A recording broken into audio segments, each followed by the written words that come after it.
बाळ, फ्रीजमधून श्रीखंड काढ ना. आम्ही पूर्वी घरीच बनवायचो श्रीखंड. त्याची चवच वेगळी होती. आता काय सगळं रेडीमेड. आजी, हे श्रीखंड खाऊन बघ. आज तुझ्या आईनं घरीच बनवलं की काय? हे आहे गोकुळचं श्रीखंड. अगदी जिभेवर रेंगाळणार. जिभेवरच नाही तर मनावरही रेंगाळणार. गोकुळ श्रीखंड, मनावर रेंगाळणार. बार काउन्सिल ऑफ महाराष्ट्र आणि गोवा यांचं दिनांक 24 मार्च 2026 रोजी 23 सदस्यांच्या निवडणुकीकरता निवडणूक कार्यक्रम आपल्या बार काउन्सिल ऑफ महाराष्ट्र आणि गोवाने डिक्लेअर केलेला आहे. त्याच्यामध्ये आदरणीय सर्वोच्च न्यायालयाच्या आदेशाप्रमाणे त्यामध्ये के श्रीराम हे former chief justice of high court आणि आपल्या बॉम्बे हायकोर्टचे ते न्यायाधीश होते. त्यांचं चीफ इलेक्शन ऑफिसर म्हणून नेमणूक केलेली आहे.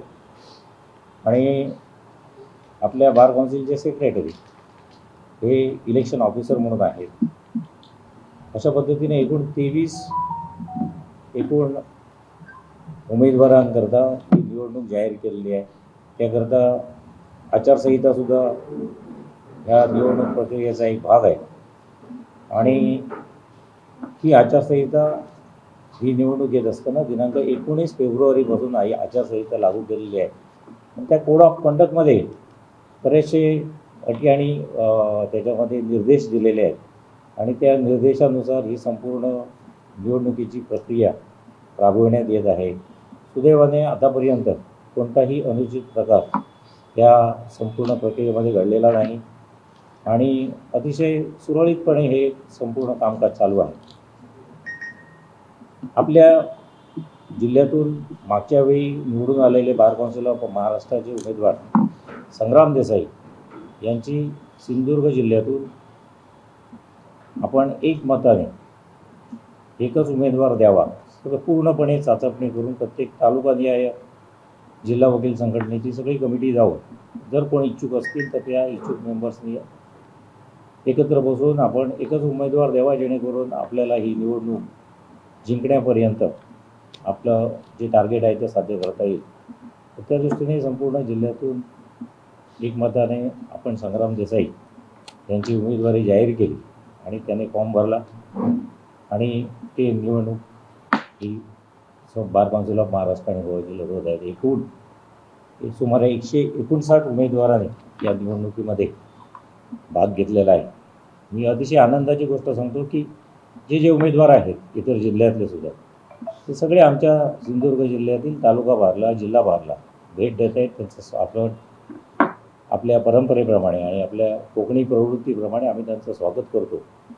आणि ते आपली जी काय भूमिका आहे त्यांचा जो काय अजेंडा आहे किंवा मॅनिफेस्टो आहे तर ते लोकांपर्यंत वकील वर्गांपर्यंत मतदारांपर्यंत ते मांडतात आणि अगदी सुरळीतपणे ही प्रक्रिया चालू आहे. कालची एक पत्रकार परिषद आमचे व्यवसाय बंधू असीम सरोदे यांनी या ठिकाणी घेतली आणि काही गंभीर प्रश्न आमच्या सिंधुदुर्ग जिल्हा वकील संघटनेवर पर्यायाने सावंतवाडी वकील संघटनेवर काही त्याने आक्षेपार्ह भाष्य केलं आणि त्याचं कुठेतरी लोकांपर्यंत एक मेसेज जावा. कारण याच्यामध्ये त्यांनी डायरेक्टली और इनडायरेक्टली हा वकील वर्गावर टीका केली आणि आम्ही संग्राम देसाईचे समर्थक लोकांनी त्यांची सभा आणून पाडली की काय किंवा त्यांच्या परिसंवाद होऊ दिला नाही की काय अशा पद्धतीचे आक्षेप त्यांनी कालच्या पत्रकार परिषदेमध्ये घेतले. पहिल्यांदा सुरुवातीलाच आपल्याला मी सांगतो की असा कोणताही प्रकार आत्तापर्यंत आज सगळ्यात गेली 1992 सालापासून साधारण मी 35 वर्ष वकिली करतो. असा कोणताही प्रकार आमच्या सिंधुदुर्ग जिल्ह्यातील वकिलांमार्फत कधीही घडलेला नाही. आणि याने हा घडवून आणला त्याचं कारण असं आहे की त्यांचं एकमेव टार्गेट आहे ते स्वतः आधी उमेदवार नाही, ते स्वतः इलेक्शन कॉन्टेस्ट करत नाही, ते अमुक उमेदवारासाठी आपण आलो आहे हे मतदारांपर्यंत पोचवत नाही. परंतु मगाशी चर्चा केल्याप्रमाणे त्यांच्याबरोबर आदरणीय नलावडे तानाजी नलावडे साहेब जे मुंबई उच्च न्यायालयाचे माजी न्यायाधीश होते ते त्यांच्यासोबत होते आणि त्यांनी आपला प्रोटोकॉल सोडून, आमचा अजिबात त्यांच्याबद्दल आक्षेप नाही, हरकत नाही, काही नाही, त्यांनी आपल्या पद्धतीने प्रचार करावा. पण यापूर्वीसुद्धा त्यांनी काही उमेदवारांसाठी प्रचार मोहिमेत भाग घेतला होता आणि त्याचाच एक भाग म्हणून ते काल सावंतवाडीत आले. विरोध अशासाठी आमचा होता किंवा आक्षेप होता, विरोध म्हणण्यापेक्षा आक्षेप हा सोयीस्कर शब्द करेल, की त्यांनी सांगताना असं सांगितलं की वकिलांना मुंबई हायकोर्टमध्ये प्रॅक्टिस करण्यासाठी प्रबोधनात्मक चर्चा आणि सुसंवाद साधण्यासाठी आपण आलेलो आहे. परंतु त्याच्यामध्ये पॉलिटिकल मोटिवेशन होतं, हे अगदी क्लिअर कट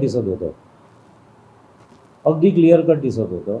कारण त्यांच्या इतरत्र जिल्ह्यामध्ये झालेल्या सभांचा जर परामर्श घेतला तर त्याच्यावरून असं स्पष्ट होतं की काही ठराविक उमेदवारांना टार्गेट करण्यासाठी, स्पेशली मागच्या वेळीची 25 लोकांची कमिटी होती बार काउन्सिल ऑफ महाराष्ट्र आणि गोवा, तर त्या लोकांना टार्गेट करू, त्यांच्यावर बेछूट आरोप करू, त्यांचं चारित्र्य हनन करण्याचा हा त्यांचा प्रयत्न होता.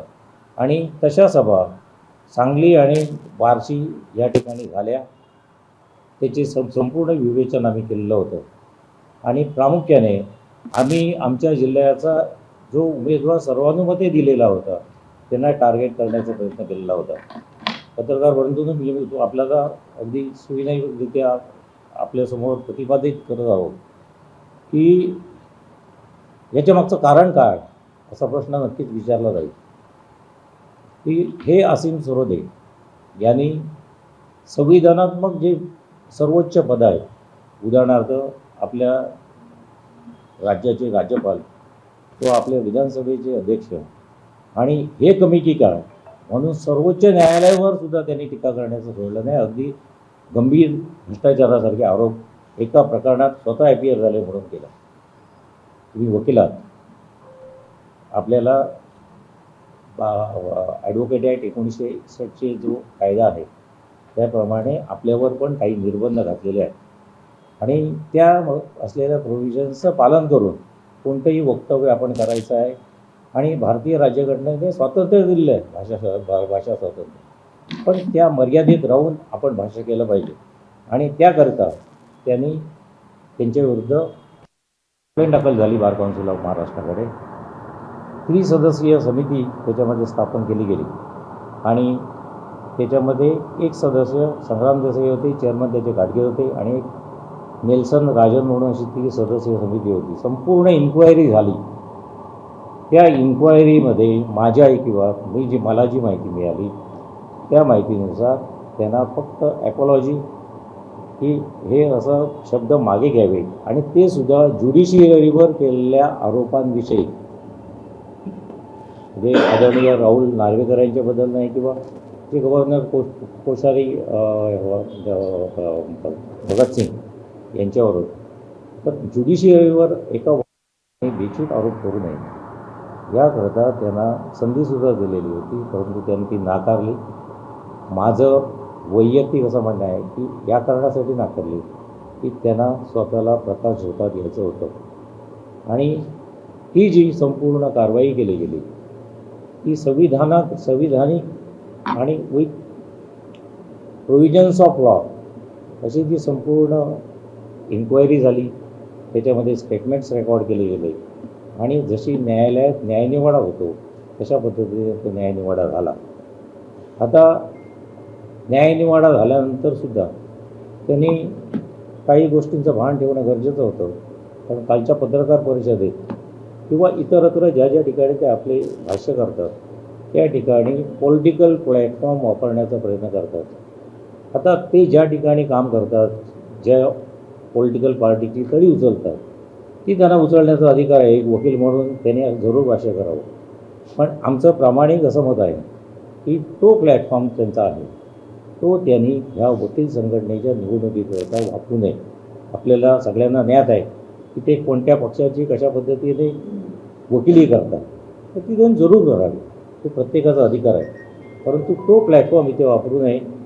ते मी एक साधं सोपं उदाहरण तुम्हाला सांगितलं तर अगदी स्पष्ट होईल की त्याने प्रामुख्याने भारतीय जनता पार्टीवर आरोप करण्याचा प्रयत्न केला. मी याच्यावर मुळीच भाष्य करणार नाही, कारण हे राजकीय सभा नाही किंवा पत्रकार परिषद नाही किंवा मी कोणत्या पक्षाचा कार्यकर्ता आहे हा विषय नाही. परंतु त्यांनी एक गोष्ट ध्यानात ठेवली पाहिजे की ज्यावेळी बार काउन्सिल ऑफ महाराष्ट्र आणि गोवा यांनी त्यांच्याविरुद्ध आदेश पारित केला त्यावेळी त्या आदेशाला बार काउन्सिल ऑफ इंडियाने स्थगिती दिलेली होती.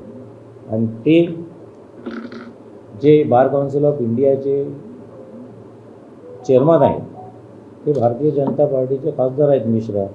त्यामुळे ह्याला राजकीय मोटिवेशन काही नाही, ते फक्त दाखवण्यासाठी आहे. त्या ग्रस्ताने एकही प्लॅटफॉर्म सोडलेला नाही, मग ती ज्युडिशरी असून दे, मग ती विधानसभा असून दे, विधानसभेचे अध्यक्ष असून दे, ती लोकसभा असून दे, ती राष्ट्रपती आणि राज्यपाल असून दे, ती वकील संघटना असून दे किंवा बार काउन्सिल ऑफ महाराष्ट्र असून दे. प्रत्येक ठिकाणी जाऊन टीका टिप्पणी करायची, प्रत्येकावर बेचूक आरोप करायचे. स्वतःला भाषा स्वातंत्र्यावर मर्यादा असतात, वाटेल ते तोंडाला येईल ते बोलायचं नसतं. आणि ह्या कारणासाठी आमच्या सावंतवाडी वकील संघटनेची एक साधक बाधक चर्चा झाली, त्याबद्दल आमचे अध्यक्ष बोलतीलच. आणि त्यावेळी असं साधारण हे गांभीर्य लक्षात घेऊन असं लक्षात आलं की ह्या ग्रस्ताने इथे येऊन जर बेचूक आरोप केले तर त्याचे दुष्परिणाम आणि त्या संदर्भात शांततेचा भंग होण्याची शक्यता नाकारता येत नाही. आणि म्हणून आमच्या सावंतवाडी तालुका वकील संघटनेचे अध्यक्ष ॲडव्होकेट बालाजी रणजूर यांनी त्याची कल्पना न्यायालयाला दिली आणि न्यायालय इमारतीमध्ये हा कार्यक्रम त्यांनी करणारच असा अट्टास धरला होता. त्याबद्दल सुद्धा ते बोलतील आणि पोलीस स्टेशनला पण त्या संदर्भात सविस्तर माहिती दिली. आणि पोलिसांनी साहजिकच प्रिव्हेंटिव्ह ॲक्शन्स काय घ्यायचे ते घेतले. त्यांनी काल पत्रकार परिषदेत मुद्दाम एक भाष्य केलं की जेणेकरून आपल्याला सिंपती मिळावी. त्यांनी असं कथन केलं की न्यायालयाच्या इमारतीमध्ये आपल्याला प्रतिबंध केला वकिलांनी. अतिशय पूर्णपणे चुकीचं स्टेटमेंट आहे. आणि त्यांनी असा प्रयत्न केला गेला की आपल्याला न्यायालयापासून आणि मग न्यायावर त्यांनी बरंचसं काय काय सांगितलं. न्यायालयात त्यांना येण्यापासून कुणीही परावृत्त केलं नाही. त्यांना वकील चेंबरमध्ये येण्यासाठी सुद्धा कोणी परावृत्त केलेलं नाही. फक्त पोलिसांची किंवा आमच्या सगळ्या वकिलांची भावना अशी होती, तीव्र भावना होत्या की याच्यातून अनुचित प्रकार घडू नये. आणि साहजिकच तुमच्यासमोर जे वक्तव्य केलं त्याने, जो आम्ही सर्वानुमते दिलेला उमेदवार होता त्याच्याबद्दल जे वक्तव्य केलं तेच पडसाद तिथे आपल्याला अगदी 100% पाहायला मिळणार होते. आणि काही अनुचित प्रकार घडेल किंवा घडण्याची शक्यता आहे ही अजिबात नाकारता न येण्याजोगी होती. आणि याकरता सावंतवाडी वकील संघटनेने त्या संदर्भात ठाम निर्णय घेतला की असं प्रबोधन आपल्याला नको. प्रामुख्याने आणखी एक गोष्ट मी मुद्दाम या निमित्ताने सांगेन की त्याने वकिलांना प्रशिक्षण देण्यासाठी किंवा त्यांना ज्ञान पाजण्यासाठी आपण हा कार्यक्रम घेतोय म्हणून सोबत निवृत्त न्यायाधीश घेऊन आले होते. परंतु तुम्हाला सांगतो की हे संपूर्ण त्यांचा कट कारस्थान हे आमच्या किंवा यापूर्वीच्या आपले जे बार काउन्सिलचे मेंबर होते 25 त्यांच्यावर टीका टिप्पणी करण्यासाठी आणि त्यांचं चारित्र्य हनन करण्याचाच त्यांचा प्रयत्न होता. त्यामुळे पोलिसांनी संपूर्ण गांभीर्य लक्षात घेऊन आणि आमच्या सुज्ञ वकिलांनी सावंतवाडी वकील संघटनेच्या त्यांना त्यांच्या ज्ञानाची आवश्यकता नाही ही पोचपावती या निमित्ताने दिलेली आहे. मी तुम्हाला मुद्दाम या गोष्टीची एक आठवण करून देईल की त्यांनी मागच्या वेळेच्या आपल्या बार काउन्सिल ऑफ महाराष्ट्र आणि गोवाच्या 49 सदस्यांवर अगदी सडकून टीका केलेली आहे की यांनी काहीच केलं नाही. त्यामध्ये आमच्या सिंधुदुर्गाचे सुपुत्र संग्रामजी देसाई यांचासुद्धा अगदी जाणून आणि हेतुपुरस्कार इथे उल्लेख केला. मी आपल्याला आठवण मुद्दाम करून देईल की त्यांनी काय केलं नाही, त्याने काय केलं ते काहीच सांगितलं नाही. आणि काय केलं नाही याची उत्तरं सगळी आपल्याकडे आहेत. त्यांनी काय केलं त्याच्यामध्ये सगळ्यात महत्त्वाचं गोष्ट आहे की खंडपीठ. अगदी गेली 50 वर्षाची आपली मागणी होती 6 जिल्ह्यांसाठी कोल्हापूर येथे खंडपीठ व्हावं. इथून मुंबईला आपल्या पक्षकारांना आणि वकिलांना जावं लागायचं. तर अगदी 3 तासाच्या अंतरावर आपल्याला आज खंडपीठात न्यायासाठी जाऊ शकतो. आपण दिवसाच्या दिवसाला येऊ शकतो. हे एवढं मोठं दिव्य काम ह्या संपूर्ण 25 जणांच्या समितीने केलेलं होतं, मेंबर्सने केलेलं होतं.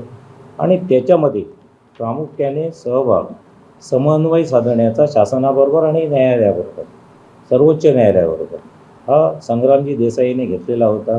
ही काळ्या दगडावरची रेघ आहे, सत्य आहे.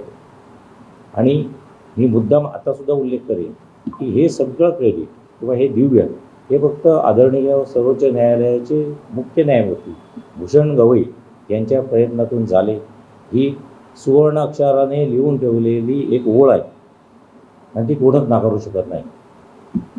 तर अशा पद्धतीने समन्वय शासनाशी असल्याशिवाय आणि आपल्या ज्युडिशियल मशिनरीची असल्याशिवाय ही गोष्ट शक्य होत नाही.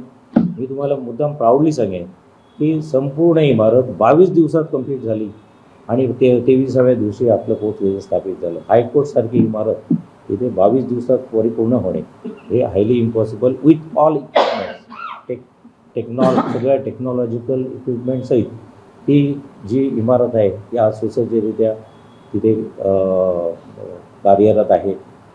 जवळजवळ सुमारे 27 एकर जागा आपल्याला खंडपीठासाठी तिथे संपादित करण्याची कारवाई चालू आहे आणि त्या ठिकाणी सुद्धा भव्य दिव्य अशी आपली इमारत होणार आहे. हे सगळं ह्या समितीने केलं आणि काहीच केलं नाही म्हणून सांगायचं. सगळ्यात महत्त्वाचं म्हणजे research centre, it is very important. संपूर्ण देशभरात जे research centre, advocate training and research centre ही आपल्या तळोजामध्ये, मी त्याचा मुद्दाम आमच्या महाराष्ट्र गव्हर्नमेंटला क्रेडिट देईन. कारण जे उद्योगमंत्री आपले पूर्वीचे पालकमंत्री होते आणि आता रत्नागिरीचे पालकमंत्री आहेत, आवर्जून उल्लेख करायला पाहिजे. कारण प्रत्येक वकिलाच्या वेलफेअरसाठी ही अतिशय महत्त्वाची गोष्ट आहे. त्यांनी 1 रुपया नाममात्रमध्ये सुमारे 40 कोटीची जागा तळोजा येथील आपल्या उद्योग क्षेत्रातील जागा उपलब्ध करून दिली MIDCमध्ये आणि त्याचं काम जवळजवळ परिपूर्ण झालं आहे. सुदैवाने मी सांगेन की आदरणीय भूषण गवई यांच्या शुभ हस्ते त्याचं उद्घाटन झालं आणि घटनाकार आपले बाबासाहेब आदरणीय डॉक्टर बाबासाहेब आंबेडकर यांच्या नावाने ते आज कार्यरत आहे. सुमारे 200 लोकांचं जर आपले इतर जिल्ह्यातून जर आपले वकील मंडळी गेली तर त्यांना राहण्याची व्यवस्था त्या ठिकाणी केलेली आहे. अतिशय अत्याधुनिक AI टेक्नॉलॉजीसहित तिथे सगळे इक्विपमेंट्स आहेत. जे न्यू कमर्स आहेत, जे ज्युडिशरीमध्ये जायला इच्छुक आहेत, तर त्या सर्व ॲडव्होकेट ज्युनियर लोकांसाठी अतिशय महत्त्वाचा तो भाग आहे आणि काहीच केलं नाही. मी महत्त्वाचं सांगेन की बाबासाहेब आंबेडकरांचं गाव आहे मंडणगडला. बाबासाहेब आंबेडकरांच्या गावात दुर्दैवाने ज्यांनी घटना लिहिली त्या घटनाकारांच्या गावातच न्यायाची प्रतीक्षा करावी लागायची आणि ह्या संपूर्ण समितीने त्यामध्ये पुढाकार घेऊन मंडणगडमध्ये सुद्धा आज संपूर्ण सुसज्ज इमारत तिथे आहे. अतिशय गौरवशाली बाब आहे आणि काहीच केलं नाही म्हणून सांगायचं.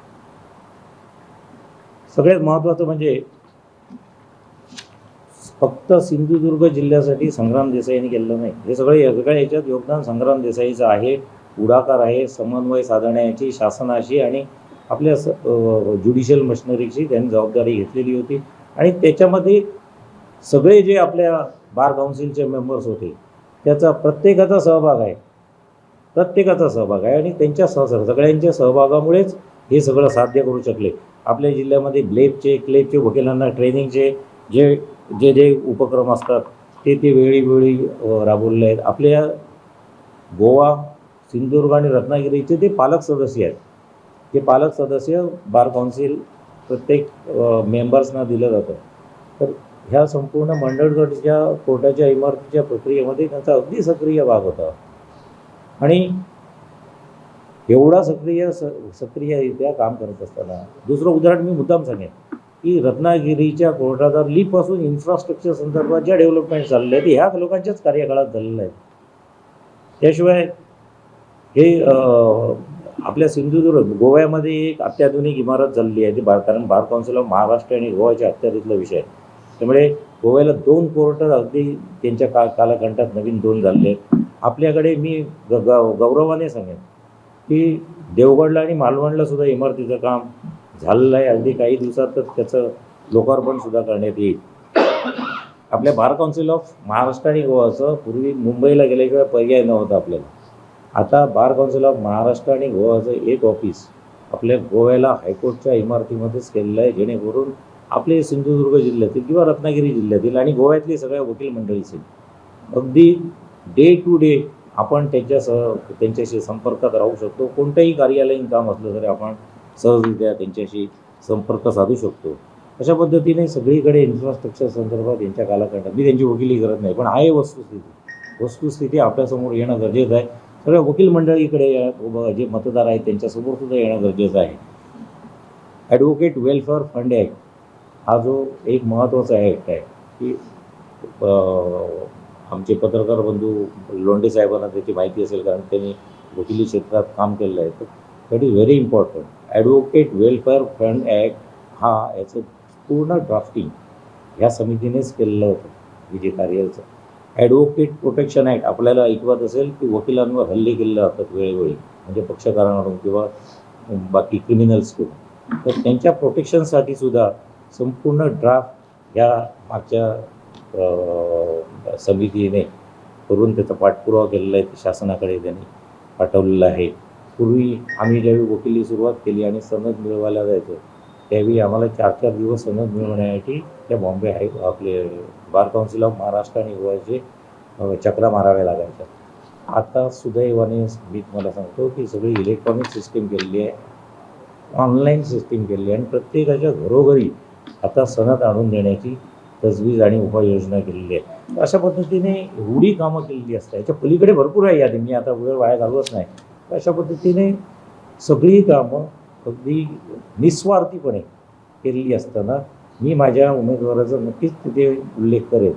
आणि आम्हाला गर्व आहे की ज्यावेळी सावंतवाडी सावंतवाडी सगळे इथे तालुके आणि सिंधुदुर्गातल्या प्रत्येक वकिलासाठी बार काउन्सिलकडे ज्या अडीअडचणी येतात त्या अगदी मी जिल्हाध्यक्ष आहे सिंधुदुर्ग जिल्हा वकील संघटनेचा, त्यामुळे मी त्याचा अतिशय जवळचा साक्षीदार आहे.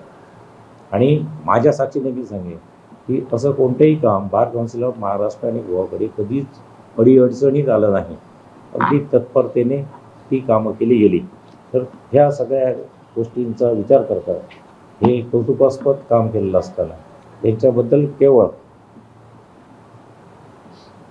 अपप्रचार करणे, त्यांचं चारित्र्य आनंद करणे हे आम्हा सिंधुदुर्गातल्या वकील मंडळींसाठी किंबहुना जे मागच्या बार काउन्सिल ऑफ महाराष्ट्राचे 25 सदस्य होते त्यांनासुद्धा हे पसणार नाही. आता इतर ठिकाणी काय त्यांच्या सभेसाठी प्रतिसाद मिळाला मला माहीत नाही, परंतु काही सांगली असून दे किंवा तुमच्या त्या बार्शीचा उल्लेख त्यांनी काल केला, आपल्या प्रचंड सभा झाल्या, त्या लोकांकडून सुद्धा प्रतिक्रिया आल्या. अगदी बेजूट आरोप विनाकारण RTI कार्यकर्ते असल्यासारखे हे ह्या सर्व सदस्यांवर करतात. मी आपल्याला मुद्दाम एक गोष्ट सांगेन की इंगळे नावांच्या एका वकिलामार्फत आपले संग्राम देसाई यांच्या विरुद्ध आचारसंहितेचा भंग केला म्हणून त्यांनी टीका केली किंवा कंप्लेंट केली आणि त्या प्रत्येक ठिकाणी तेच घेऊन जाते. आता मला सांगा, एखादा कार्यक्रम झाला त्यामध्ये आपण सेलिब्रिटीजना तरी आणू शकत नाही. वकिलांचा किंवा ज्युडिशियल कार्यक्रम असेल, हायर ज्युडिशियल ऑफिसरच येणार, हायकोर्ट सुप्रीम कोर्टचे जस्टिस येणार, साहजिकच त्यांचा फोटोग्राफ्स वगैरे हे असणारच. त्याच्यामध्ये आचारसंहितेचा भंग होत नाही. परंतु तुम्हाला मी प्रामुख्याने आणि मुद्दाम सांगेन की कधीही आचारसंहिता लागू 19 फेब्रुवारी रोजी झाली, 19 फेब्रुवारीनंतर कधीही आचारसंहितेचा भंग झाला अशा विषयी अशी कोणतीही कृत्य ह्या यांच्याकडूनच कशाला कुणाच मेंबरकडून 159 उमेदवारांकडून आजपर्यंत झालेली माझ्या ऐकिवात नाही. हे स्वतः उमेदवार नसताना हे कोणतरी तक्रारखोर इंगळे नावाचे ग्रस्त आहेत त्यांना तक्रारखोर ते उभे करतात आणि विनाकारण डिस्टर्ब करण्याचा प्रयत्न करतात. ही गोष्ट वकील मंडळींच्या समोर आल्यानंतर हा सगळा लेखाजोखा संपूर्ण लोकांच्या मतदारांच्या समोर आल्यानंतर मतदारांच्या काय प्रतिक्रिया असणार आणि तब्बल तुम्ही आमच्या जिल्ह्यामध्येच येऊन तुम्ही आम्हाला चॅलेंज देत असाल. तुम्हाला परवानगी दिलेली नाही, ह्या कांडासाठी दिलेली नाही. आणखी एक गोष्ट मुद्दा मी सांगेन की परवानगी दिलेली नसताना सोशल मीडियावरचे त्यांचे मेसेज पाहावे. आम्ही कोणत्याही परिस्थितीत जाऊन तिथे करणार म्हणजे करणार. अरे परिसंवादासाठी संवाद लागतो, संवादासाठी समोर माणसं लागतात. तुमच्याबरोबर संवाद साधण्यासाठी कोण समोरच आलेलं नसताना आम्ही अट्टहासाने आणि जबरदस्तीने परिसंवादच साधणार अशा पद्धतीने जर कोण दादागिरी करत असेल तर त्याचं समर्थन कधीही करता येणार नाही. आणि साहजिकच आमच्या अध्यक्षांनी त्या दृष्टीने अगदी सनशीर मार्गाने कॉम्पिटंट अथॉरिटीकडे त्या संदर्भात आपली भूमिका मांडलेली होती आणि त्या पद्धतीने ॲक्शन घेतलं. त्यांना न्यायालयाच्या प्रिमायसेसमधून कोणी हाकललं नाही. मी तुम्हाला आणखी सांगायची गोष्ट की जवळजवळ पाऊण ते 1 तास त्या सावंतवाडीच्या कॅम्पसमध्ये होते. त्यांनी काल उल्लेख करताना आम्हाला न्यायालयाच्या प्रिमायसेसमध्ये पाऊल ठेवू दिलं नाही, प्रतिबंध केलं. पाऊण तास होते. जे त्यांच्याशी ज्या वकिलांना संपर्क साधायचा होता त्यांनी साधला. त्यांच्याशी फोटोग्राफ्स पण नाही पाहिजेत आपल्याला दाखवून. तर अशा पद्धतीने काहीतरी फॉल्स स्टेटमेंट्स द्यायची, फेक स्टेटमेंट्स द्यायची आणि परिस्थितीचा विपर्यास करायचा आणि संभ्रम निर्माण करून किंवा आमच्या सिंधुदुर्ग जिल्ह्यात असलेल्या ऐक्याची कुठेतरी तोडफोड करून एक गैरकृत्य करण्याचा प्रयत्न होता आणि त्याचीच परिणिती काल घडली. मी आपल्या पत्रकार बंधूंना आपल्या माध्यमातून एवढं सांगू इच्छितो की ही बुद्धिजीवी लोकांची संघटना आहे आणि बुद्धिजीवी लोकांच्या इलेक्शनमध्ये आतापर्यंत कधीही अनुचित प्रकार घडलेले नाही. आणखी एक त्यांनी उल्लेख केला होता की बोगस मतदार असा एक मगाशी पण आम्ही पत्रकार बंधूंबरोबर चर्चा करत असताना एक उल्लेख केला की बोगस मतदार आचारसंहिता कोड ऑफ कंडक्ट या संपूर्ण प्रक्रियेने कंडक्ट केलेली इलेक्शन असते. जसे आपण लोकसभा, विधानसभा किंवा इथे नगरपालिका असू दे किंवा कॉर्पोरेशनचे इलेक्शन्स असू दे, जिल्हा परिषद असू दे, मतदार यादी आपण फायनल करतो, आपल्याला सगळ्यांना माहिती आहे. आणि त्या संदर्भात ऑब्जेक्शनसुद्धा मागवली जातात. असं जर बोगस वोटिंग्स असेल तर नशिबाने बॅलेट पेपरवर आहे, नाहीतर ते हे इलेक्ट्रॉनिक किंवा मशीनद्वारे जर असलं असतं तर त्या संदर्भातसुद्धा अगोदरच ऑब्जेक्शन्स घेतली असती. त्यामुळे त्यात आता बॅलेट पेपरवर किती विश्वास आहे मला माहीत नाही त्यांचा, पण ती पारदर्शकतेवर ह्या क्षणाला तरी मला वाटत नाही ऑब्जेक्शन घेतलं. तर अशा पद्धतीने विनाकारण काही कारण नाही ते बोगस वोटर्स असणार, अमुक असणार, तमुक असणार, तुम्ही घ्या ना ऑब्जेक्शन, तुम्हाला होती ना ऑपॉर्च्युनिटी. आणि आहे ना यंत्रणा, मी मगाशी म्हटल्याप्रमाणे सुप्रीम कोर्टच्या आदेशाप्रमाणे चीफ इलेक्शन ऑफिसर इथे अपॉइंट केलेले आहेत. रिटायर्ड हायकोर्ट चीफ जस्टिस आहेत. तर नाही मी पूर्ण करतो साहेब आणि नंतर जरूर विचार. तर अशा पद्धतीने ही प्रक्रिया चालू आहे. उगाचच रोष निर्माण करण्याचा, दुपडी निर्माण करण्याचा प्रयत्न होता. त्यामुळे त्यांची परिसंवादाची जी काय तयारी करून आले होते तो साध्य झाला नाही. तर त्याचं खापर वकिलांवर फोडता येणार नाही किंवा एका उमेदवाराचं नाव घेऊन संग्राम देसाई यांच्या समर्थकांनी असं कोणतरी दिलं तर असा कोणताही प्रकार घडलेला नाही. आम्ही कायद्याचे सगळे विद्यार्थी आहोत आणि कायद्याचं पालन करणं हे कर्तव्य आमचं आहे. स्पेशली व्यक्तिशा तरी जरी आम्ही क्रिमिनलशी जरी बाजू कोर्टात मांडली तरी व्यक्तिशा इथे आपण वावरत असताना कायद्याचे निर्बंध आणि चौकट पाळूनच वागणं हे आमचं कर्तव्य आम्ही समजतो आणि त्या पद्धतीने केलेलं आहे. धन्यवाद. आता आमची भूमिका फक्त मी माझी भूमिका मांडतो.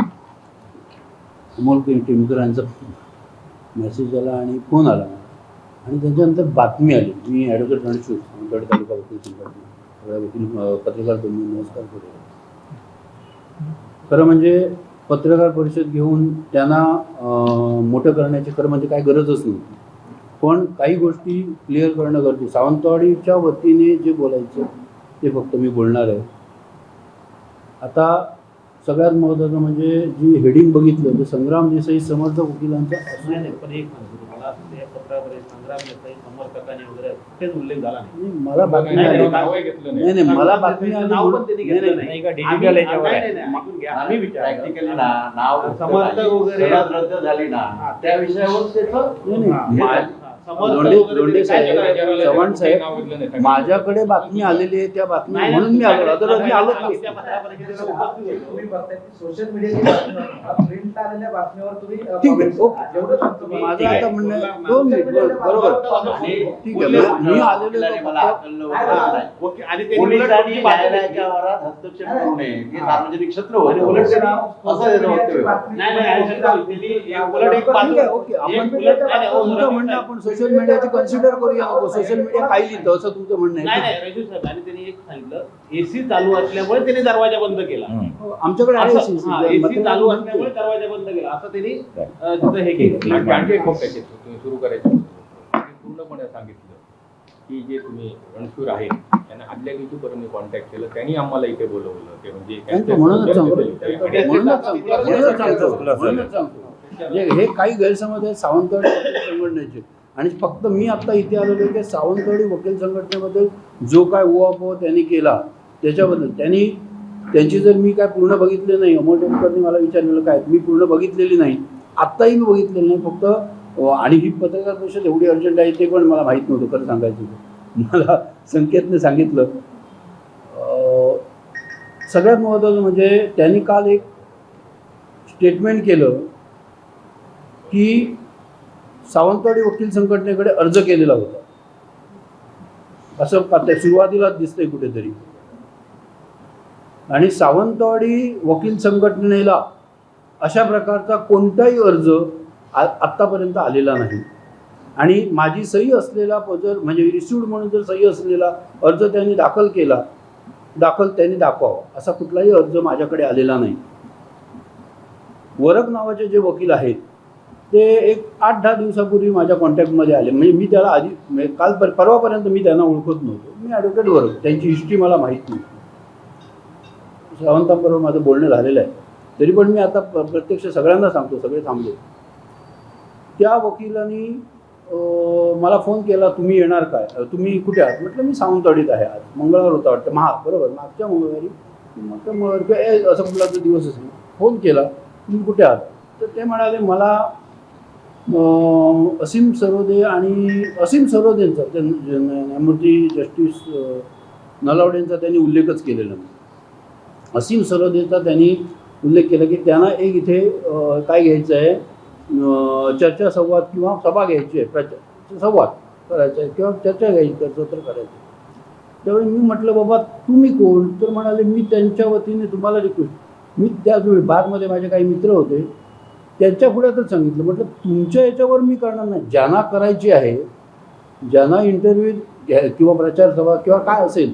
कारण आता माझ्याकडे कसं होतं, प्रचार सभा चालू आहेत, त्यामुळे ज्याच्या सभा असतात मला किंवा आमचे सचिव आहेत संकेत नेवगी ह्यांना फोन येतात किंवा आमच्या कमिटीतल्या कोणाला येतात, ते आम्हाला फॉरवर्ड करतात, मग आम्ही तो मेसेज फॉरवर्ड करतो. त्यामुळे त्यांचा मला म्हटलं त्यांनी जर मला कॉन्टॅक्ट केलं तरच मी त्याच्यावर विचार करेन माझ्या कमिटीकडे. आमच्या एक प्रोसिजर आहे, म्हणजे मी ज्यावेळी अध्यक्ष झालो त्यावेळीपासून मी एक प्रोसिजर घालून ठेवलेली आहे की माझ्याकडे कुठलंही प्रपोजल आलं, लेखी असू दे किंवा तोंडी असू दे, मी ते कमिटी समोर ठेवतो. माझ्या म्हणजे पूर्ण बॉडीकडे, पूर्ण जनरल ह्यांच्याकडे नाही, सगळ्या वकिलांकडे नाही, कार्यकारिणीची जी माझी मंडळ आहे त्यांच्यासमोर ठेवतो. आणि त्याच्यामध्ये जर मेजॉरिटीने म्हटलं की याला परवानगी द्यायची तरच आम्ही कुठल्याही कार्यक्रमाला परवानगी देतो, अदरवाईज आम्ही कुठलाही कार्यक्रम करत नाही. ही माझी घातलेली प्रोसिजर आहे. आणि त्या प्रोसिजरप्रमाणे मी आत्तापर्यंत मागच्या एप्रिलपासून आत्ता ह्या मार्चपर्यंत चालत आलेलो आहे. त्यामुळे आमच्या कमिटीमध्ये कुठलाही म्हणजे काय म्हणतात ते एकामेकाला विरोध किंवा असं काही प्रकार तुम्हाला सापडणार नाही. त्याप्रमाणे असीम सरोदेंचा त्याच वेळी मला 15-20 मिनिटात फोन आला. तर माझ्याकडे नंबर नव्हता, माझा काय विषय नाही. म्हटलं कोण बोलते? साहेब मी असीम सरोदे बोलतोय, आपण रणशूर वकील बोलताय का? हो म्हटलं रणशूर वकील बोलतोय. मी डिटेल का सांगतोय, कारण त्यांनी परवानगी दिली असं आत्ता कोणीतरी म्हटलं. त्यांनी फोन केल्यावर म्हटलं नमस्कार, कारण माणसाचं नाव ऐकून होतो मी, असीम सरोदे. म्हटलं ठीक आहे साहेब, आम्हाला तुमच्याकडे एक सभा घ्यायची आहे. म्हटलं तुम्ही, पहिलाच प्रश्न माझा होता तुम्ही उभे आहात काय? पहिलाच प्रश्न माझा होता तुम्ही उभे आहात का? ते म्हणाले नाही मी उभा नाही, पण मला बोलायचं आहे. म्हटलं ठीक आहे, तुमचं काय असेल ते आम्ही ऐकायला कबूल आहोत, पण माझ्या कमिटीकडे मी प्रपोजल देणार आणि प्रपोजल कमिटीने जर मान्य केलं तरच मी म्हटलं तुम्हाला परमिशन देणार. हा पहिलाच माझा त्यांचा, कोणीही असू दे, म्हणजे कोणी माझ्याकडे कुठल्याही. त्याच्यानंतर असं झालं की मी शुक्रवारची गोष्ट आहे, शुक्रवारच्या गोष्टीत आमच्या कमिटीमध्ये असं डिस्कस झालं की हे सावंतवाडीत करतायत की कुठे कणकवली कुठे आणि करतायत. तर आमचे सुमित चुकी आहेत, मी नाव घेऊन सांगतो, सुमित चुकी आहेत, त्यांनी आम्हाला स्पष्ट म्हटलं की साहेब हे आपल्याकडेच करतायत, हे काय बरोबर वाटत नाही ते, म्हणजे आणि हे आत्ता जे काय पार्श्वभूमी सांगितली ती मला माहिती होती आणि त्यामुळे म्हटलं आमच्या पाठीमागे शुक्ल काष्ट नको, विनाकारण आम्ही काढ. एक गोष्ट लक्षात ठेवा, मी कोणाचा प्रचार किंवा प्रसार करायला आलेलो नाही, मी स्पष्ट शब्दात सांगतो, I am neutral, very much neutral माणूस आहे. मी कुठलाही जो सभासद होतो त्यांना कुणालाही सांगत नाही की आम्ही तुम्हाला वोट घालणार किंवा नाही, आम्ही तुम्हाला सहकार्य करू एवढीच आमची भूमिका असते. त्यामुळे मला कोणताही क्लेश नको होता आणि मी अध्यक्ष म्हणून न्यूट्रल राहणं माझं कर्तव्य होतं. मी आत्तापर्यंत न्यूट्रल आहे, कुठल्याही मी उमेदवाराचा मी प्रचार करायला गेलेलो नाही किंवा मी न्यूट्रल आहे, मी सगळ्यांनाच सांगतो. सगळ्यात महत्त्वाचं म्हणजे त्यांचा ह्यानंतर शुक्रवारी ही घटना घडली की सुमित चुकीने आमचे खजिनदार आहेत, त्यांनी सांगितलं की ते आणखीन कुठे घेत आहेत का बघा. मग आम्ही त्यांना ताबडतोब त्या वरक वकिलांना आम्ही कॉन्टॅक्ट केलं, म्हटलं तुम्ही फक्त सावंतवाडीतच का घेता, बाकी नाही साहेब आम्ही कणकवलीत पण अरेंज केली. म्हटलं कणकवलीत अरेंज केलेली, त्यांच्या ग्रुपवर आलेलं मला फोटो पाठवा, मग आम्ही करतो. त्याच्यानंतर त्याने मी तसं टाकलं त्याच्यावर की बाबा कणकवलीत त्याने म्हणजे आमच्या ग्रुपवर त्याने कणकवलीत ठेवली आहे असं म्हणून सांगितलं आणि त्याने जे काय पॅम्पलेट तयार केलेलं दाखवतो मी तुम्हाला, पॅम्पलेट तयार केलं ते मी ग्रुपवर टाकलं आणि म्हटलं त्याने हे केलं. संध्याकाळी 6च्या दरम्यान आमच्या संकेत योगींचा सचिवांचा मेसेज आला की साहेब हे सावंत कणकवलीला काही करत नाहीत, हे आम्हाला फसवत आहेत, मी तुम्हाला विथ प्रूफ दाखवतो. हे झाल्यानंतर मी 10:30 सव्वा-10 मी थांबलो. बर्वे वकील तिकडचे अध्यक्ष आहेत आणि आणखीन एक मेंबर, नाव सांगत नाही, ते चांगले माझ्या परिचयाचे आहेत. त्यांना शेवटी मी 10 वाजता फोन केला, कारण आमच्या मेंबरने सांगणं आणि त्यांच्या मेंबरने सांगणं ह्याच्यात फरक आहे ना, त्यांच्यामध्ये काहीतरी होऊ शकेल ते, म्हणून मी त्यांना फोन केला. तर त्यांनी मला स्पष्ट सांगितलं आमचे अध्यक्ष बर्वे किंवा मी ह्याच्या व्यतिरिक्त आमच्या ग्रुपवर कोणी कसली पोस्ट टाकू शकत नाही आणि अशा प्रकारची पोस्ट ही तुम्ही टाकली, मी तो फोटो पाठवला ना कणकवलीचा, अशा प्रकारची पोस्ट ही माझ्याकडे पहिली आली. मग त्याला म्हटलं बाबा तू, मग मी त्याला रात्री ताबडतोब फोन केला, म्हटलं तुमच्या कणकवलीमध्ये तुम्ही अशी काही अरेंज केलेली नाही, कणकवली बाहेरकडनं मला स्पेसिफिक हे आलेलं आहे, त्यामुळे मी तुला, मला वाटतं 10:30च्या दरम्यान काहीतरी फोन केला असेल आणि स्पष्ट शब्दात सांगितलं मी तुला माझ्या कमिटीतर्फे परमिशन देणार नाही. कारण आमच्याकडे एक प्रोसिजर आहे की आम्ही कमिटीतर्फे निकाल घेतो. ही कसं आहे ही वैयक्तिक कुठलीही संस्था नाही, ही सार्वजनिक संस्था आहे वकील संघटना म्हणजे, त्यामुळे वकील अध्यक्ष ठरवणार आहे, बाकीच्यांनी फॉलो करणार आणि मी त्याच्यातला नाही, तुम्हाला माहिती आहे मी सगळ्यांना घेऊन जाणार आहे. त्यामुळे मी सगळ्यांचा विचार घेतला आणि त्याने मग सगळ्यांना आम्ही त्याला स्पष्ट डिक्लेअर केलं की नाही आहे, म्हणजे हा फसवतोय आम्हाला कळलं नाही म्हणून आम्ही सांगितलं आणि मी त्याला मेसेज पाठवला अपोज. त्याने मला दुसऱ्या दिवशी काहीतरी नाही त्याच्यानंतर त्यांनी हे केला आणि मी त्याला तोंडी सांगितलेलं की तुम्हाला आम्हाला परमिशन देता येणार, तो विषय संपला आणि अपोज म्हणून मी त्यांना कळवलं. त्याच्यानंतर दुसऱ्या दिवशी त्याने काय केलं, प्रत्येकाला इंडिव्हिज्युअल मला वाटतं काहीतरी पाठवायला सुरुवात केली आणि आमच्या एक वकिली भगिनीला कोल्हापूरला पाठवलं, ते ग्रुपवर आलं. त्या ग्रुपवर आल्यानंतर आम्ही स्पष्टपणे कळवलं की ह्याला आम्ही परवानगी दिली नाही, कारण मेन ग्रुपवर आमच्या सावंतवाडीच्या डिस्कस झालं ना, तुम्ही परवानगी दिली का कमिटीने. म्हटलं कमिटीने दिली तर आम्ही कळवणार ना कमिटीला, म्हणजे मेन ग्रुपवर आम्ही टाकणार आहे म्हणून, नाहीतर आम्ही कसं टाकणार, आम्ही टाकलेली नाही तर आम्ही दिलेली नाही आणि आम्ही स्पष्टपणे कळवलेलं की दिलेली नाही आहे. त्यामुळे आमच्या कमिटीने नकार दिलेला, त्यामुळे मी त्यांना स्पष्ट कळवलेलं दिलेलं नाही. हा विषय संपल्यानंतर संध्याकाळी 3:30-4च्या दरम्यान आम्हाला अनिल केसरकरांचा फोन आला, साहेब तुम्ही बातमी बघितलीत का, इंस्टाग्राम काय ट्विटर काहीतरी त्याच्यावर काहीतरी व्हॉट्सअप नाही इंस्टाग्राम काय ट्विटरवर काहीतरी असेल, काय असेल ते मला माहिती आहे, नॉट युजिंग. त्याच्यावर मला साहेब म्हणाले त्याच्या खाली ही सावंतवाडीमध्ये कार्यक्रम होणार आहे आणि त्याच्यामध्ये खाली लिहिलं आहे, कोणीतरी त्यांना विचारलं, मी अजून त्याची काही चौकशी केली नाही कारण आय एम नॉट त्याचं, ते त्याने विचारलं की तुम्हाला ही परमिशन कोणी दिली सावंतवाडीमध्ये घ्यायला.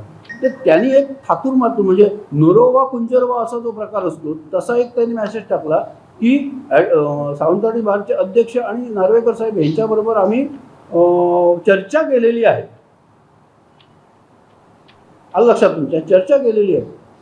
मग मी त्याला ताबडतोब मेसेज पाठवला, तुला आम्ही हे नाकारलेली असताना तुम्ही ही परत मीडियावर कसं टाकता? तुम्ही म्हटलं आणि त्याला फोन करून मी सांगितलं, असीम सरोदेंना पण मी फोन करून सांगितलं, साहेब आमचा ह्या तुमच्या चर्चासत्राची काडी मात्र संबंध नाही, हे तुम्ही क्लिअर करा.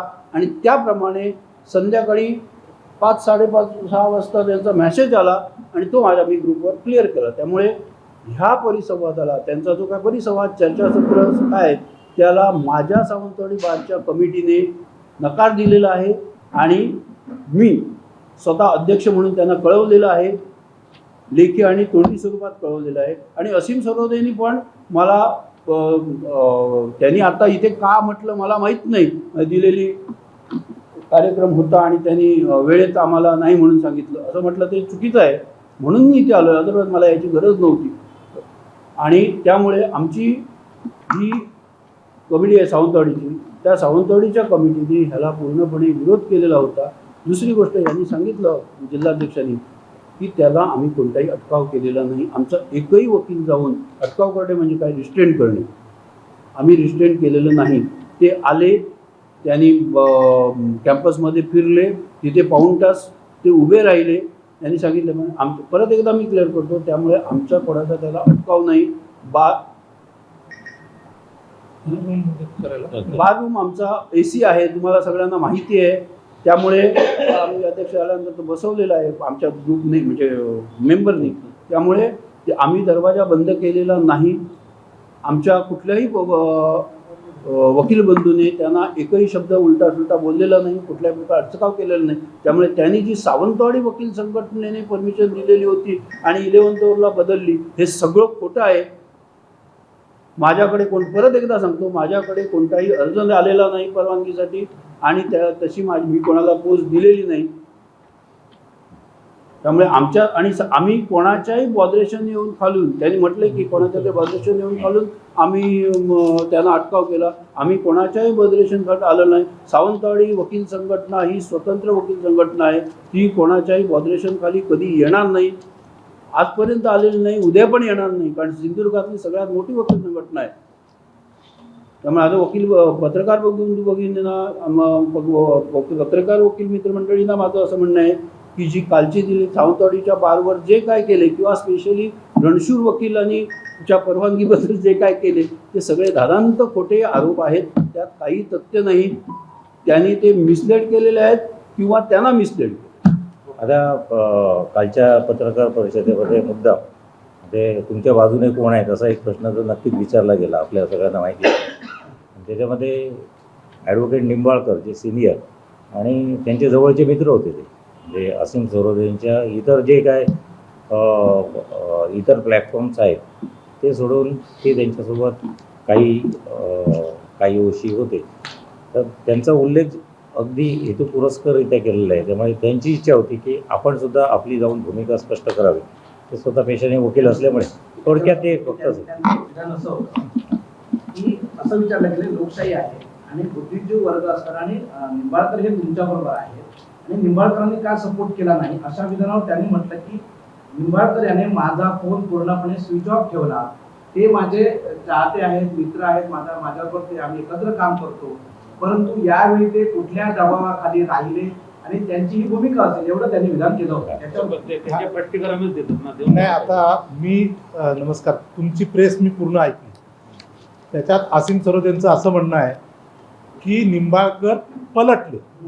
दुसऱ्या एका स्टेटमेंटमध्ये त्यांचं म्हणणं आहे की निंबाळकर राजकीय पक्ष जसे पक्ष बदलतात तसं निंबाळकरांनी आपली भूमिका बदलली. असीम सरोदे निर्भय बनूच्या सभा घेतात. सिंधुदुर्ग जिल्ह्यातल्या निर्भय बनूच्या ज्या सभा आहेत त्याच्या आयोजनात माझा प्रमुख हे सहभाग होता. जानेवारी 2024ला कणकवली येथे निर्भय बनूची सभा झाली. ती सभा व्हायच्या अगोदर 4 दिवस एक वेंगुर्ल्यात एक अनुचित प्रकार घडला. त्यावेळी निर्भय बनूच्या आमच्या सभेत काही लोक आमच्याबरोबर होते. मी त्यांची नावं सांगत नाहीत कारण त्यांनी उघड करा असं मला सांगितलं नाही म्हणून. आम्ही तिघेजण असीम सरोदे, विश्वंभर चौधरी जिथे मुक्कामाला होते तिथे गेलो. तिथे स्पष्ट शब्दात त्यांना सांगितलं की तुम्ही किशोर वरक, ॲडव्होकेट किशोर वरक यांच्यासोबत आहात तुमची ही चळवळ जी आहे ती नैतिकतेच्या मुद्द्यावर आधारित अशी चळवळ आहे. तुम्ही जेव्हा म्हणता की राजकारणात गुन्हेगारी स्वरूपाचे उमेदवार असू नये, तसंच चळवळीमध्ये सुद्धा गुन्हेगारी पार्श्वभूमी असलेली लोक असता कामा नये आणि त्यांना जर आपण प्रमोट केलं तर चळवळ बदनाम होणार. त्याच्यामुळे किशोर वरंगपासून तुम्ही सावध राहा. हे स्पष्ट शब्दात एक सेवानिवृत्त अधिकारी, जे मुख्यमंत्र्यांचे मोठे अधिकारी म्हणून ते निवृत्त झाले, त्यांनी आणि एक जिल्ह्यातले ज्येष्ठ पत्रकार असं आम्ही तिघांनी मिळून जाऊन त्यांना सांगितलं. त्यावेळेला त्यांची एकंदरीत हावभाव असे होते की मी किशोर वरंग यांची काहीतरी तक्रार करतो, कागाळ्या करतो. म्हटलं ठीक आहे, तुम्हाला ऐकायचं नसेल सोडून द्या. मी त्या दिवसापासून काय सांगायचं बंद केलं. त्याच्यानंतर कुडाळला एक सभा झाली, सावंतवाडीत एक सभा झाली. त्या दोन्ही सभांच्या आयोजनात मी होतो. आम्ही जे किशोर वरंगबद्दल सांगत होतो ते आज सत्य घडलेलं आहे. किशोर वरंगच्या विरुद्ध साधारणपणे 22 सालात एक बलात्काराची केस आणि त्या महिलेचे फोटो दाखवून ब्लॅकमेल करण्याचे आरोप आहेत. ते आता परवाच्याच केसमध्ये ते सगळे उघड झाले. एक सावंतवाडी कोर्टात, सावंतवाडी पोलीस स्टेशनला काहीतरी फसवणुकीचा गुन्हा आहे आणि खंडणीचा गुन्हा. आता ह्या खंडणीच्या गुन्ह्याबद्दल काल सरोदे काय म्हणाले की हा दादांत खोटा गुन्हा आहे, किशोर वरंगचा त्याच्यात सहभाग नाही. नसेल ठीक आहे, पण जेव्हा तुम्ही नैतिकतेची चळवळ चालवता त्यावेळेला एखाद्यावरती आरोप झाले तर त्या व्यक्तीने ती केस चालवून निकाली होईपर्यंत त्या चळवळीपासून लांब राहिलं पाहिजे, नाहीतर ती चळवळ बदनाम होणार. हीच भूमिका आम्ही त्यांना वारंवार सांगत होतो. पण आसिम सरोदेंना किशोर वरंग बरोबर काम करण्यात काय इंटरेस्ट आहे हे कळत नाही. आता ही खंडणीची जी केस आहे ती एक 302चा खटला आहे कुडाळमधला. त्या 302च्या खटल्यामधल्या आरोपींना असं सांगण्यात आलं की तुम्हाला मोकोका लावणार आणि मोकोका लागला तर तुमची सुटका होणार नाही, त्याच्यामुळे तुम्ही 10 लाख रुपये द्या. किशोर वरंग आणि एक झोरे नावाचा दुसरा आरोपी, हे दोघे त्या केसमध्ये आरोपी आहेत आणि त्यांच्याविरुद्ध ही केस दाखल झाली. झोरे हा बिचारा गरीब, तो कोर्टासमोर हजर राहिला, 4-2 दिवस कस्टडी झाली, नंतर तो जामिनावर सुटला. हे ग्रहस्थ सेशन्स कोर्ट म्हणजे ओरसचं session court, high court, circuit bench Kolhapur आणि सर्वोच्च न्यायालयापर्यंत अटकपूर्व जामिनासाठी अर्ज केला. त्यांनी सेशन्स कोर्टाने म्हटलं की ह्या केसमध्ये प्रथमदर्शनी पुरावे दिसतात, ह्या पुराव्याचा ओहापोह केला तर ह्या तपास कामावर परिणाम होईल, त्याच्यामुळे मी ह्याच्याबद्दल काय भाष्य करणार नाही, परंतु ह्यांना अटकपूर्व जामीन देता येणार नाही. हायकोर्टामध्ये म्हटलं गेलं की ह्या केसमध्ये आरोपी नंबर 1 म्हणजे किशोर वरंग आणि झोरे यांचे एकामेकासोबतचे चॅट्स आहेत, एकामेकासोबत फोनवर बोलताना ह्यांचं लोकेशन आहे, ह्यांचं संभाषण आहे आणि ह्या सगळ्याचा एकत्रित विचार करता पोलीस, आमची न्यायालयीन प्रक्रिया तुम्हाला सांगतो, एखादा बेल पिटिशन चालू असेल तर त्या केसमधलं जे काही तपास काम आहे ते तपास काम फक्त न्यायाधीशांच्या समोर ठेवलं जातं. न्यायाधीशांनी ते बघायचं आणि प्रथमदर्शनी काय केस दिसते काय ती बघायची आणि बेल द्यायचं की नाही ते ठरवायचं. न्यायाधीशांसमोर जेव्हा हे पेपर ठेवले, न्यायाधीशांनी ते पेपर बघितले, हायकोर्टने पण, आणि असं म्हटलं की ह्यांच्या विरुद्ध प्रायमा फेसी केस दिसते, त्याच्यामुळे ह्यांना अटकपूर्व जामीन देता येणार नाही.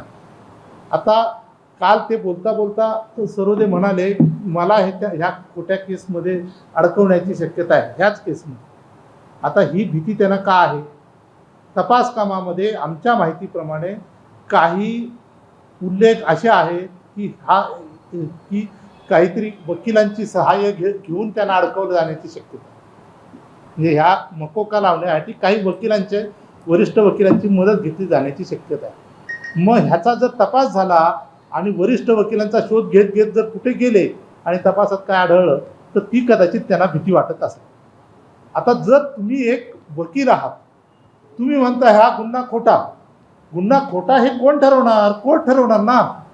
अटकपूर्व जामिनाचा अर्ज तुमचे सुप्रीम कोर्टापर्यंत रिजेक्ट झाले, मग सुप्रीम कोर्टही दबावाखाली आलेत. हे सगळेच दबावाखाली आणि मीच एकटा सत्यवादी आणि हरिश्चंद्राचा अवतार मी एकटाच. आणि आमच्यासारखा माणूस जो या सिंधुदुर्ग जिल्ह्यात सामाजिक चळवळीत आहे त्याच्यावरती आरोप करता, बेछूट आरोप. आता मी माझं वैयक्तिक मत आहे, मी संग्राम देसाईंच्या बाजूने राहावं किंवा आणि कोणाच्या बाजूने राहावं हे मला ठरवू दे ना. की फक्त आसिम सरोदेंनी सांगायचं की मी त्यांना त्या दिवशी पाठिंबा दिला नाही म्हणून निंबाळकरांनी पार्टी बदलली. मी 1989 पासून सामाजिक आणि राजकीय क्षेत्रात आहे. प्राध्यापक दंडवतेंच्या प्रचारात आम्ही मार खाल्लेला आहे काँग्रेसच्या लोकांच्याकडून. आणि मी समाजवादी आहे, मी तेव्हापासून समाजवादी आहे, आजपर्यंत मी समाजवादी आहे. मी कुठल्याही इतर पक्षात गेलेलो नाही. माझी सामाजिक भूमिका, माझी राजकीय भूमिका मी कधीही बदललेली नाही. मग असं असताना आम्ही बदलले म्हणून येऊन आमच्या जिल्ह्यात येऊन आमची बदनामी करता. तुम्हाला काही नैतिक स्टँडर्ड आहेत की नाही? की जर आम्ही तुम्हाला सांगतो की किशोर वरक नावाच्या व्यक्तीवर अशा स्वरूपाचे गंभीर आरोप आहेत, तुम्ही त्याच्यासोबत राहिला तर ही चळवळ बदनाम होणार, तर तुम्ही काही दिवस थांबा, त्याला बाजूला ठेवा आणि तुमची चळवळ चालवा. हे चळवळीच्या हिताची गोष्ट जेव्हा आम्ही सांगतो तेव्हा तुम्ही आमच्याशी संपर्क करत नाही. काल तुम्ही येताना सकाळी 10:30 वाजता मला त्यांनी फोन केला. त्यावेळेला त्यांचा जेव्हा फोन आला त्यावेळी मी त्याच फोनवरती बोलत होतो. ह्यांचा मिस कॉल पडला. मी म्हटलं ह्याला बोलायचं असेल तर करेल फोन. त्यांनी परत फोन केला नाही. तोपर्यंत अमित राऊळ नावाचे पोलीस, त्यांचा मला फोन आला. आसिम सरोदे म्हणतायत की माझे निंबाळकर मित्र आहेत, त्यांना माझ्याबद्दलची माहिती विचारा आणि मी कशासाठी येतोय ते सांगा.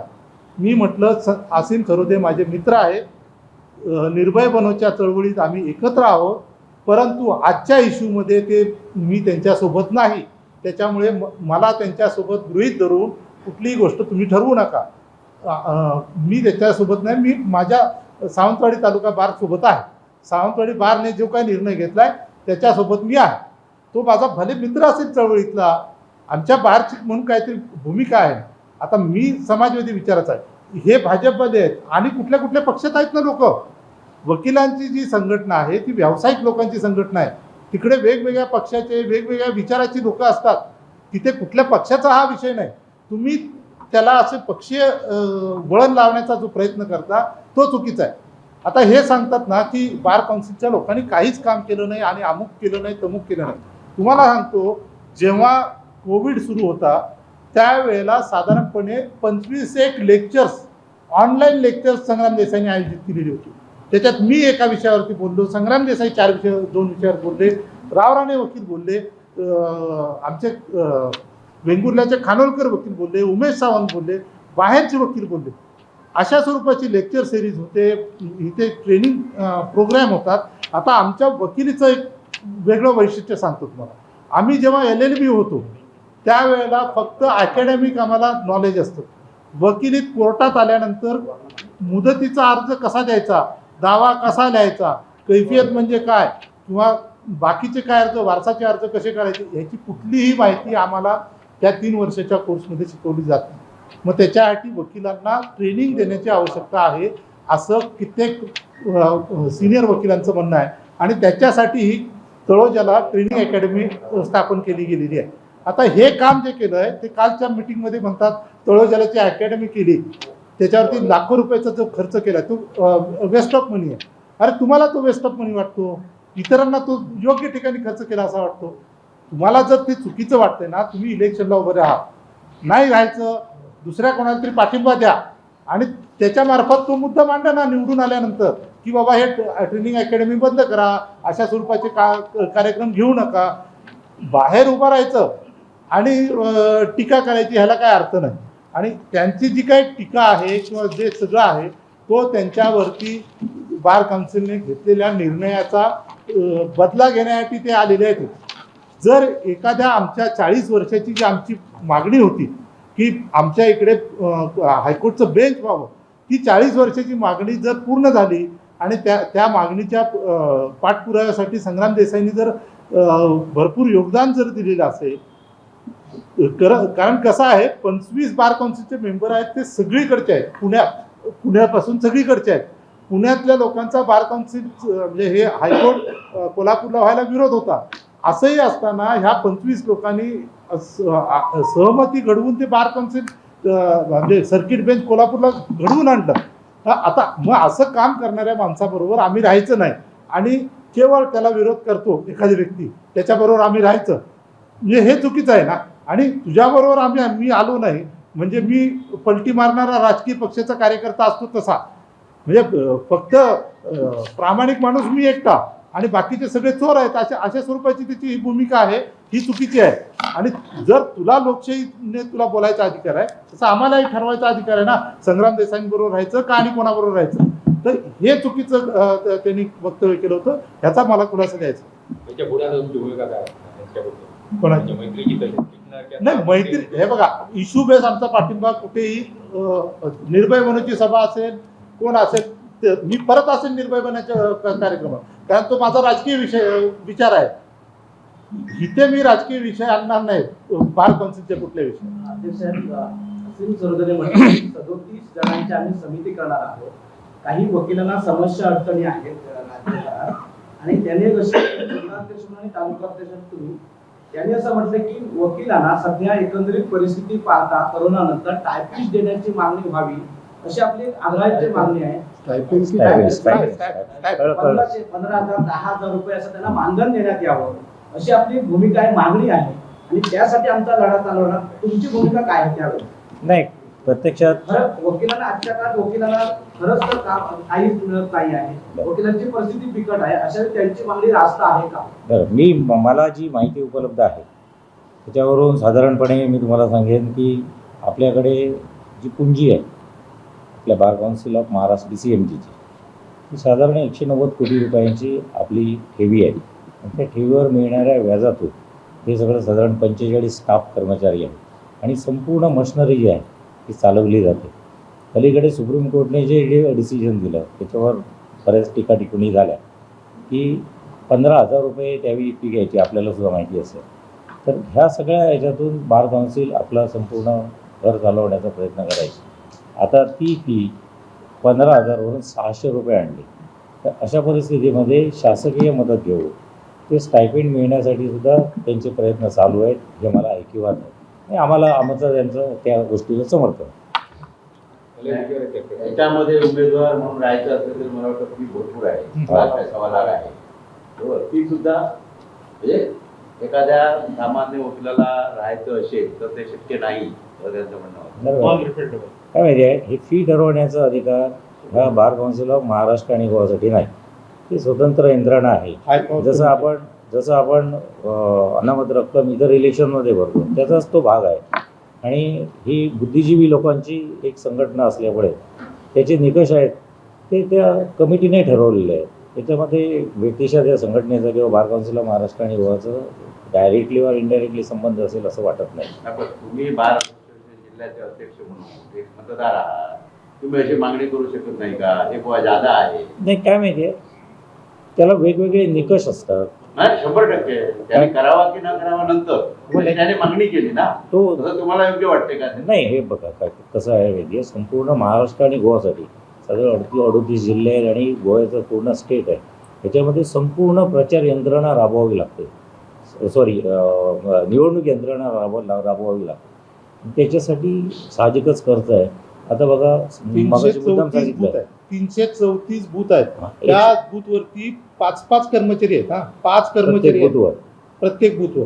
आणि त्या बूथवरचे कर्मचारी म्हणजे जिल्ह्यातली लोक मुंबईला जाणार, बॅलेट बॉक्स घेऊन येणार आणि प्रत्येक तालुका कोर्टानं ते वितरित करणार. तालुका कोर्टात प्रत्येक ठिकाणी 5-5 मेंबर. त्यांची बार काउन्सिलने जरी कोर्टातला स्टाफ नेमलेला जरी असला तरी सुद्धा त्यांचा भत्ता हा आम्हाला द्यायलाच पाहिजे ना, बार काउन्सिलच देणार. हा त्या खर्च दृष्टीने त्यांची ती कार्यप्रणाली आहे, त्याच्यामध्ये मी वक्तव्य करणं चुकीचं आहे. जिल्ह्याचा तुमच्या ज्या मिटिंगा होत्या त्या 5 स्टार हॉटेलमध्ये होत्या, तुमच्या संघटनेचे पैसे तिथे वापरले नाही. काय माहिती आहे, प्रत्येक वेळी ह्या गोष्टी ज्या असतात ना, तो एक प्रचाराचा भाग असतो. मी मगाशीच म्हटल्याप्रमाणे अपप्रचारच करायचा असेल तर हे सगळे मुद्दे साहजिकच समोर येतात. नाही, ठीक आहे, म्हणजे त्यांचं म्हणणं आहे ते व्हीटीच्या स्टेशनवर बसून त्यांनी मिटिंग घ्यायच्या का? काही प्लॅटफॉर्म असतात, साहेब, त्यांच्या- तुम्ही आता जे खर्चाचा मी वापर तू- आपल्याला नाही बोललो, मी त्यांना बोललो. मीटिंगसाठी जर एवढा खर्च करत असाल तर तो जर वाचवला तुम्ही, मी काय त्याच्यावर म्हणत नाही का ते लवकर घेतलं तर तेवढा तुमचा खर्च कमी होईल ना? नाही, मी आपल्याला नाही बोललो. त्यांचा आरोप आहे. आपला गैरसमज झाला. त्यांचा आरोप आहे, त्या आरोपालाच मी उत्तर देतोय की ते आहे ते त्यांचं ऍडमिनिस्ट्रेशन आहे. त्याच्यामध्ये आमच्यासारखा एक सामान्य एक असा जिल्ह्यातला की वकील बोलला पोलिसांनी न्यायालयाच्या क्षेत्रामध्ये हस्तक्षेप करणे तुम्हाला योग्य वाटतं का? नाही, न्यायालयाच्या क्षेत्रामध्ये पोलिसांनी हस्तक्षेप केलेला नाही. लॉ अँड ऑर्डर आहे ना, त्याचं पार्ट अँड पार्सल हे कोर्ट प्रिमायसेस पण येतं. मी तुम्हाला म्हणजे आवर्जून सांगेन, कदाचित मला पूर्ण माहिती नाही त्याची. हा जो प्रकार घडला काल त्याची इंटिमेशन आमच्या अध्यक्षाने सावंतवाडी तालुक्याच्या सिव्हिल जजला पण दिलेली होती. एक मिनिट थांबू. सिव्हिल जजला पण दिलेली होती आणि त्यांनी सुद्धा इन्फॉर्म केलं होतं पोलिसांना. आणि शेवटी काय लॉ अँड ऑर्डर आहे, ब्रीच ऑफ पीस होता का नाही, शांततेचा भंग होता कामा नाही, त्याला कुठचाही आयडेंटिफाय केलेला प्लेस नाही आहे, इन्क्लुडिंग न्यायालय सुद्धा येतं त्याच्यात. नाही, याच्यामध्ये आणखीन एक मी ॲड करतो. काल त्यांनी बोलताना एक असं स्टेटमेंट केलं, दॅट इज ॲब्सोल्युटली रॉंग. त्यांचं म्हणणं होतं की मला नोटीस बजावली पोलिसांनी त्यांना नोटीस बजावलेली नाही, हे तुम्हाला आवर्जून सांगतो.